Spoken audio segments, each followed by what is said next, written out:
사로잡힌 시선, 따뜻한 공정의 가치로 함께합니다. 황보선의 출발 새 아침.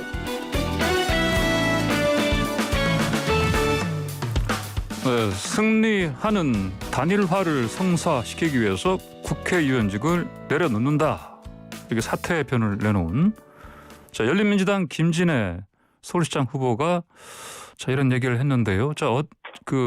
언론에서는 배수진을 쳤다 이렇게도 평가를 하고 있습니다. 직접 김진애 후보의 얘기를 들어보도록 하겠습니다. 안녕하십니까? 네, 안녕하십니까? 예. 먼저 여러 번 말씀하셨겠지만 의원직 사퇴 이 결정 어떻게 내리게 되신 겁니까? 저는 처음 출마 선언할 때부터 각오했던 거고요. 예. 2월 초 정도에 박영선 후보 좀 출마가 늦어지고 예. 또 경선 일정이 나오면서 아무래도 충실한 단일화가 되기 어려워서 이제는 사퇴하는 외에는 방법이 없겠다 이렇게 각오를 해왔고요. 예. 그런 의사를 밝혀왔습니다만 잘 믿질 않으셔서 그래서 3월 2일 날 그때는 이제 경선 바로 끝나고 난 다음에 그리고 난 다음 날 제가 확실하게 밝히고 오늘 이제 사직서를 제출을 합니다. 여러 가지 이번에 있는 일이 좀 이제 의정사나 헌정사에서 잘 없는 일이라서 확인할 서류들도 굉장히 많고 그래서 다 준비가 됐습니다. 이제 오늘 냅니다. 네네. 이제 우리 역사상 처음으로 하시는 거네요. 네, 그렇다고 합니다. 저도 잘 모르고 했습니다. 그래서 여러분들이 깜짝 놀라셨는데 제가 더 깜짝 놀랐습니다. 그러니까요. 아까 말씀하신 것처럼 미리 예고는 하셨다고는 하는데 사람들이 잘 안 믿었지 않습니까? 제가 예고를 했다는 뜻은 더불어민주당 측에 그러니까 단일화에 대한 얘기가 물밑에서 진행이 되어 왔었기 때문에 그 얘기를 했는데 여의도 문법으로는 잘 믿어지시지가 않았던 모양이에요. 그래서 단행을 하게 되는 상황이 됐습니다. 예, 알겠습니다. 처음 하시는 거라서 이게 복잡한 준비 과정이지만 다 준비하셨고 오늘 사직서를 내신다. 네, 말씀이시네요. 그렇습니다. 네. 그래도 좀 아쉽지 않으십니까? 국회의원이 지금 보면 한 3년 2개월쯤 남지 않았습니까? 저는 제가 말씀드린 바와 같이 저는 이 지금의 시대 정신은 국회의원 김진애보다 서울시장 김진애를 더 원한다.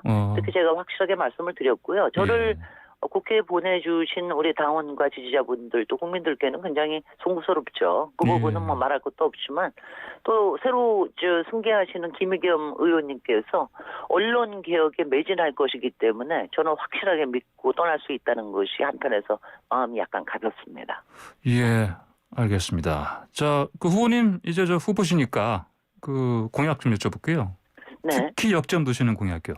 저는 아무래도 제가 도시 전문가고 지금의 가장 문제 중에 하나인 부동산 문제, 주택 문제를 풀 적임자라고 제가 얘기를 하고 있고요. 제가 진짜 개발을 할 수 있다. 박원순 시장이 여러 공이 있지만 그 공에서 개발에 대해서는 상당히 좀 소극적이셨다. 그래서 생긴 문제를 제가 할 수 있다. 그 중에서도 제가 주택 공급에 대한 내용도 발표를 했지만 특히 역세권 미드타운 서울에 지금 있는 세계 최고의 지하철 시스템 중에서 307개의 지하철역 주변을 제대로 개발을 해서 걷고 싶은 서울도 만들고 또 소셜 믹스도 만들고 청년 임대 젊은 실버를 위한 주택도 만들고 생활 SOC도 만들어서 그야말로 생활권의 중심이 되고 다른 선진 도시들이 부럽지 않은 이런 도시다운 도시를 만들자 하는 게 가장 큽니다.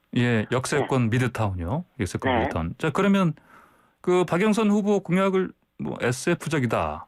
이게 사이언스 픽션. 도시가 이제 주요 공약이죠. 기존의 땅과 사람과 그동안 만든 인프라들이 굉장히 기반이 탄탄합니다. 이거를 이용을 해야 되고 서울에서도 2030 계획에 의하면 약 123개의 지역 중심이 생기게 돼 있어요. 생활권이 돼 있고 또 23개의 생활 중심이 만들어지게 돼 있는데 이런 부분을 다 그냥 해쳐버리고 21분이라고 하는 상당히 좀 허황된 개념으로 얘기하는 게 바람직하지 않다. 이런 얘기를 드렸고요. 수직 정원 도시에 대해서는 본인이 좀 더 설명을 명확하게 하셔야지 저보고 자꾸 설명을 하라고 기자분들이 물어보면 저도 당황스럽습니다만은 그만큼 제대로 설명이 안 돼 있고 현실적이지도 않고 비용에 대한 거라든가 이런 부분에 대한 의구심이 시민들 사이에 상당히 있다고 생각을 합니다. 네. 알겠습니다. 의원직 그 사퇴한다고 발표하신 후에요. 그 민주당 측이나 박영선 후보 측한테서 뭐 연락 좀 받으신 거 없습니까? 저는 워낙 충격이 심해서 한 이틀 정도는 아무 연락이 없다가 예. 제가 지난 목요일 날 한번 만나 뵈야 되지 않느냐 바꾸고 측에 했는데 아직 성사가 안 됐고요. 예. 당 차원에서는 계속 대화를 하고 있는 것으로 알고 있습니다. 그리고 그 예. 부분에 저도 의견을 확실하게 제시를 하고요. 그런데 아무래도 이거는 당 사이의 단일화이고 예. 그리고 후보에서도 단일화이기 때문에 당과 후보가 어떤 명확한 의견을 가지고 리더십을 발휘하는 게 중요하다. 이렇게 말씀을 드립니다. 예. 열린민주당으로서는 저희들은 저희가 요청하는 페어플레이에 의한 단일화 그리고 승리하는 단일화를 위해서 몇 가지 방식을 구체적으로 제시한 바 있습니다. 단일화 방식에 대해서요? 네네. 알겠습니다. 네, 저희 지금 황구선의 출발새 아침 김진애 열린민주당 의원과 인터뷰하고 있는데요. 저희 유튜브 보이는 라디오로 좀 동시 접속자 수가 이례적으로 크게 늘고 있습니다. 예, 김진애 의원님. 네네. 팬이 아주 많이 많으신 것 관심들을 같습니다. 많이 받고 있습니다. 그다음에 네. 제가 이번에 그 평가 방식에서도 예. 당원 투표가 그 안에 들어 있는데 저는 네네. 더불어민주당의 전 권리당원을 다 받겠다. 제가 본선에서 승리하려면 네. 그쪽 당원들의 마음을 얻지 못하고 어떻게 승리할 수 있겠습니까? 그래도 그런 제안까지 했기 때문에 관심들이 더 높아지시는 것 같습니다. 그러시군요. 네. 자, 그런데 이 단일화 시점을 두고 좀 셈법이 좀 다른 것 같습니다. 근데 이제 김진애 후보께서는 그 후보 등록일은 18일, 19일이지 않습니까? 그때까지 쭉 여유 있게 토론도 여러 번 벌이자 이런 입장이십니까?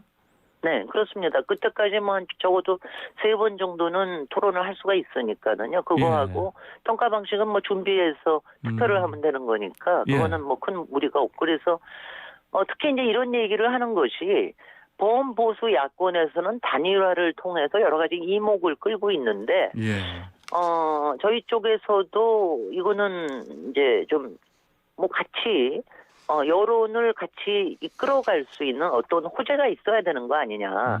사실 지금이 코로나 상황에서의 선거이기 때문에 저희가 바깥에서 하는 선거는 굉장히 줄어들어 있습니다.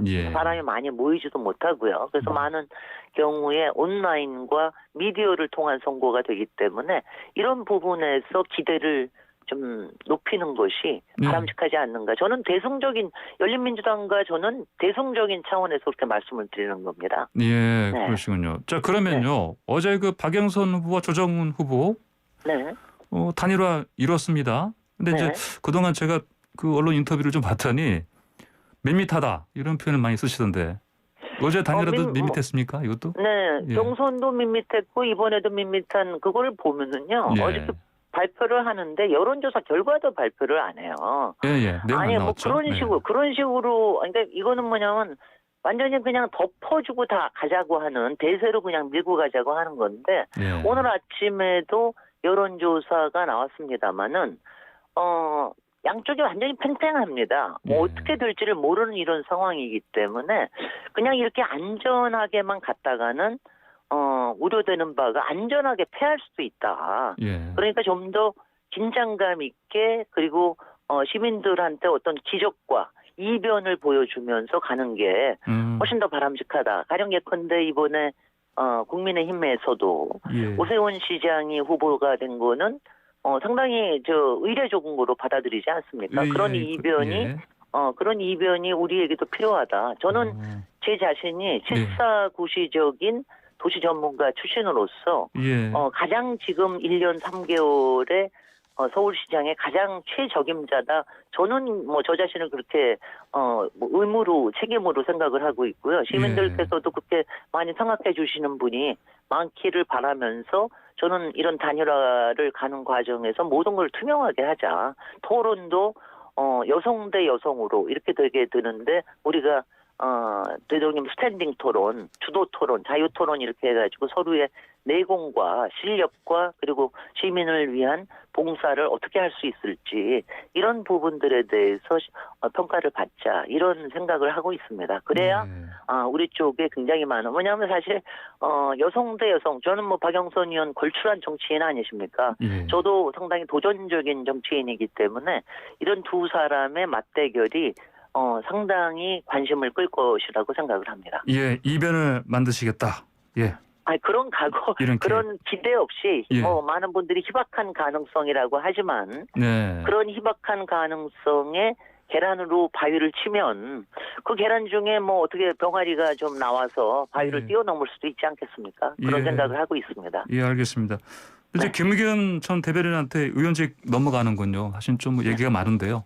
어떻게 좀 설명하시겠습니까? 얘기가 많은 이유가 없죠. 모든 것이 선관위에서 만들어온 시스템에 의해서 가는 거고요. 그거를 비판한 사람이 마치 무슨 미리 공작을 한 것처럼 비판한 사람이 나경원 후보셨는데요. 제가 그렇게 얘기해서 그런 얘기를 하시니까 떨어지는 것이라고. 왜냐하면 그런 말도 안 되는 이제 공작을 얘기하는 거 그런 거는 정말 정치권에서 바람직하지 않은 거고요.